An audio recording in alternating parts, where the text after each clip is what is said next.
In this video, we're going to graph exponential functions that are transformed using the values for a, h, and k. So before we begin actually graphing our transformations, let's review what a, h, and k actually represent and identify the transformations that we would expect to see on a graph. So up here at the very top, you'll see that I have the parent function with the transformations around it. So remember, b to the power of x is my generic parent function, and my a value out in front is what's called my stretch factor. My h value inside of the parentheses in the exponent with x is my horizontal shift.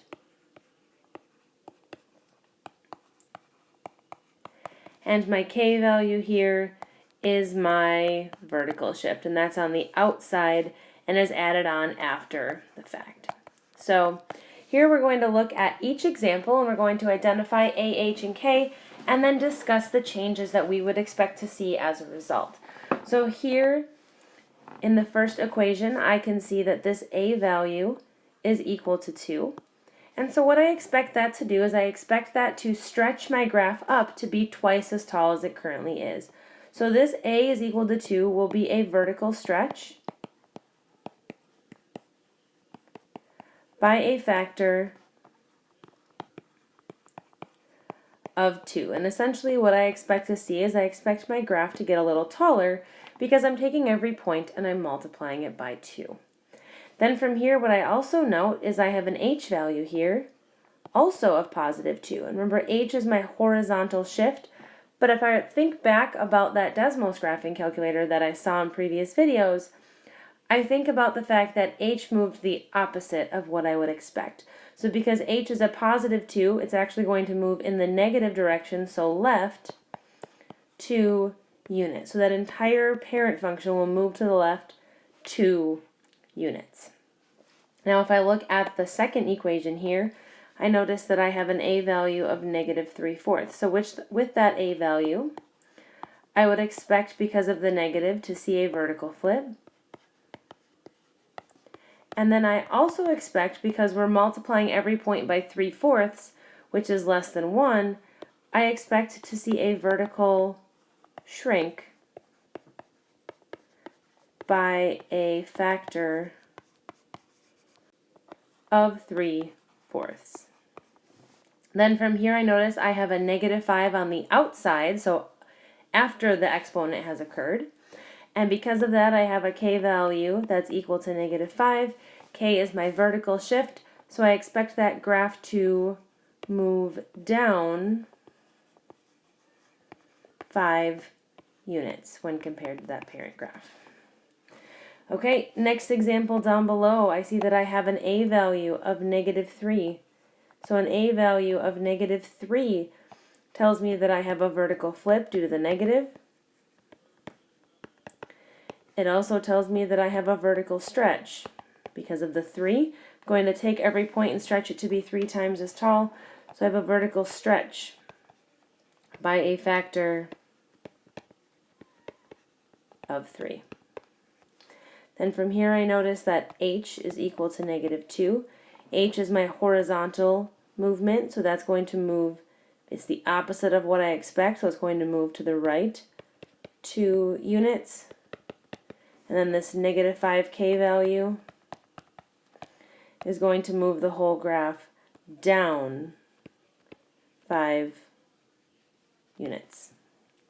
Then my final example here, I notice that I don't actually have an a value in this one. It's just an a value of 1, so that's not going to change the graph in the terms of stretch, shrink, or flip.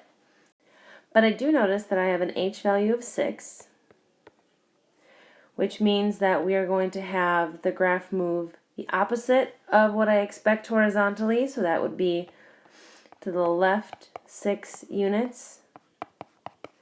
And then here I have a k value of 8, so that's going to move up 8 units. So here on the screen you'll see the 3 steps that we're going to take in order to graph exponential functions. First, we're going to start with that parent graph table of values. Then we're going to apply the a values to the y-coordinates of that parent graph. So essentially this is going to perform the stretch, shrink, or the flip. And then from there, once we have those, we're going to move the graph according to the h and k values. So remember, these are our horizontal and vertical shifts. Now, what we can often do is we can often combine steps 1 and 2 together, because really, this is what we did when we had graphs like y equals 3 times 2 to the power of x. When we solved those and graphed those, that's when we were actually doing steps 1 and 2. So if you would like to combine these two together, you are more than welcome to do so. So all you have to do is get that table of values and then move it according to the h and k values. So here in example 1, we can see that our equation is y equals 2 times 3 to the power of x plus 2 minus 6. So we've got a lot going on. What we're going to start with is we're going to start by making a prediction. And by prediction, I just mean talk to me about what's going to happen to that parent graph. How is it going to be transformed? So with our a value equal to 2, I automatically know to start that our graph is going to be stretched up. I then also know with my h value equal to 2 that that graph is going to be moved to the left 2 units. And then because k is equal to -6, it's going to be moved down 6 units.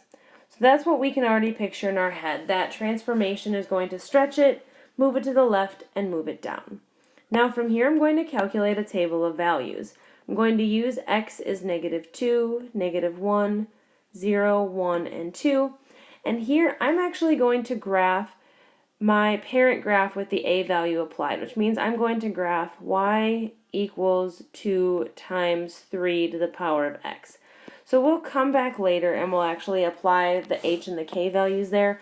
We're just going to start by applying the a value and getting that stretch into our problem. So here we have x is equal to -2 to start. So we have y equals 2 times 3 to the power of -2. I have a negative exponent, so I move that into my denominator. So I have 2 over 3 squared, which is really 2 over 9. So that's my first point. Then from here, I'm going to do x is equal to -1. So here I have y equals 2 times 3 to the power of -1. Move it into our denominator because it has a negative exponent, so it's 2 over 3 to the first, which is just 2 over 3. Then I have x is equal to 0, so I have y is equal to 2 times 3 to the power of 0. Well, 3 to the power of 0 is really 1, so it's really 2 times 1, which is just 2. So I can fill in a couple more points here. Then I have x is equal to 1. So we have y is equal to 2 times 3 to the first, which is really 2 times 3, which is 6. And then lastly, I have x is equal to 2. So I have y is equal to 2 times 3 squared, which is really 2 times 9, which is 18. So now I can go in and I can plot a couple of these points. And what I'm going to do as I plot them is I'm going to apply my movement. So as I plot each point, I'm then going to move that point to the left 2 and down 6. So my first point would be at x is -2, y is 2/9. So that would be about right there. Now I'm going to move this to the left 2 and down 1, 2, 3, 4, 5, 6. So I'm actually going to plot a point right there. I'm going to make that a little smaller, but it would be about right there.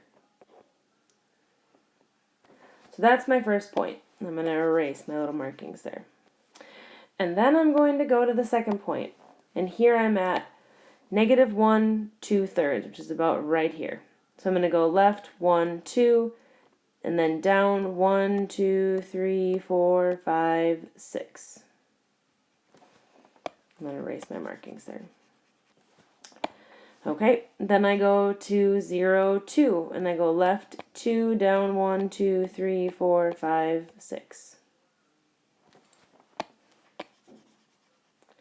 And then I go to the point 1, 6. Left 1, 2, down 1, 2, 3, 4, 5, 6.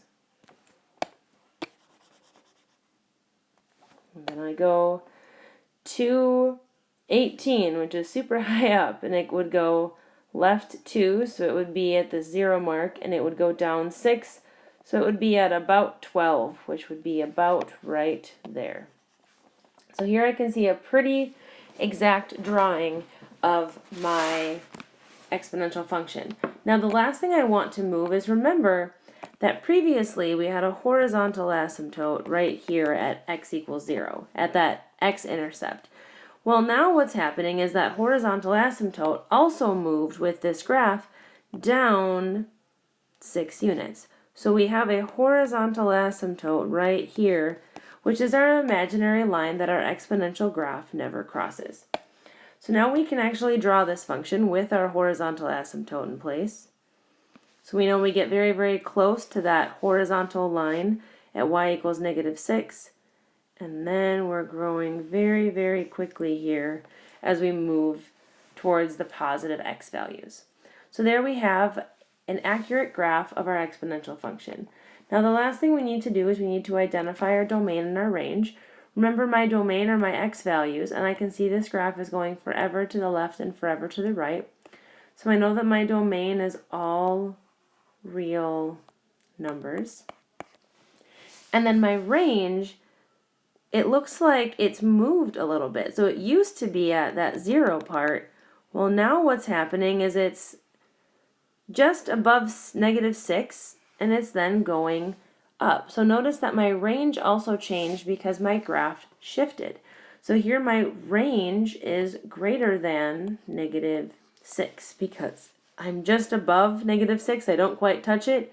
And then it's all of the values that are above. So now let's take a look at example 2. So here we notice that we have an a value of -1/2. And because that a value is -1/2, I expect to see both a flip and a shrink taking place, because the negative will flip it over, and then the shrink will happen because of the 1/2 shrinking the graph to half of its original height. Then I see that I have an h value that's equal to -3, which tells me that I will move my graph to the right 3 units. And then I see that I have a k value equal to 1, and that's telling me that I'm going to move my graph up 1 unit. So then from here, I'm going to calculate points for my graph. I'm just going to use the a value and the original parent graph. So I have y is equal to a -1/2 times 2 to the power of x. So I'm going to start with those and then add in my h and my k values later on. So here if I start with x is -2, -1, 0, 1, and 2, and I start calculating some of my points. So here I have x is equal to -2. So I'll start here. I have y is equal to -1/2 times 2 to the power of -2.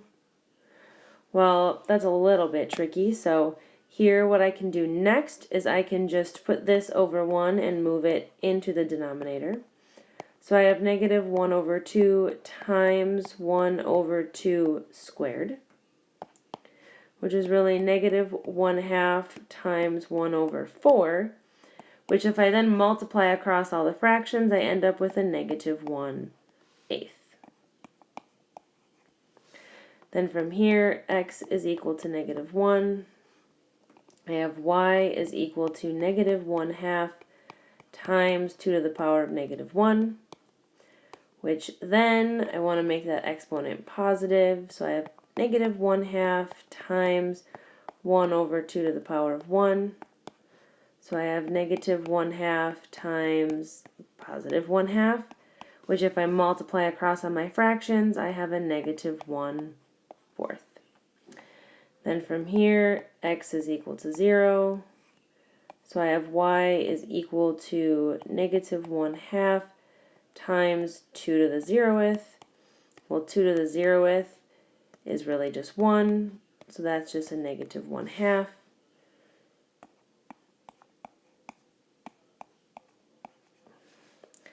Then from here, I have x is equal to 1. So y equals negative 1/2 times 2 to the 1st, which is negative 1/2 times 2 over 1, which is really a negative 2 over 2, which is negative 1. And then lastly, x is equal to 2. So I have y equals negative 1/2 times 2 squared. It's equal to negative 1/2 times 4, which is 4 over 1. So I have a negative 4 over 2, which is negative 2. So now I at least have 5 points that I can put on my graph. And as I plot each one of these points, I'm now going to apply my h and k values, which means I'm going to move to the right 3 and up 1. So I go to x is negative 2, y is negative 1/8. And here I'm going to move right 1, 2, 3, and up 1. Then if I go to my next point, I have negative 1, negative 1/4. So I move 1, 2, 3 to the right, up 1. Then I go to my next point. So I go to 0, negative 1/2, and I move 1, 2, 3, up 1. So those are all super close together because of those fractions, but that's okay. Then I go to x is 1, y is negative 1, and I move left 1, 2, 3, up 1. And then I go to my next point, which would be 2, negative 2, and I move left 1, 2, 3, up 1. So while I can see that this is exponential growth, it's growing very, very, very, very, very, very slowly. Now, the other thing I need to remember is that this horizontal asymptote line that I had that was at the x-axis has now been moved. And this moves with our vertical movement, and it moved up 1 unit. So this horizontal asymptote is now at y equals 1, and that's our imaginary line that we cannot cross. So now if I use this, I can draw my exponential function. I notice that here my points are getting very, very close to that horizontal asymptote, and then on the right-hand side, the graph is exponentially growing down. So I can see that shape very, very clearly. Now my last step here is to find my domain and range. Again, I note for my domain, I'm going forever to the left and right. So my domain is all real numbers. And then from here, my range has changed as well. It moved up 1. So I noticed that it's starting around 1, but not including 1, and then using all of the y values that are down. So here my range is going to be y is less than 1.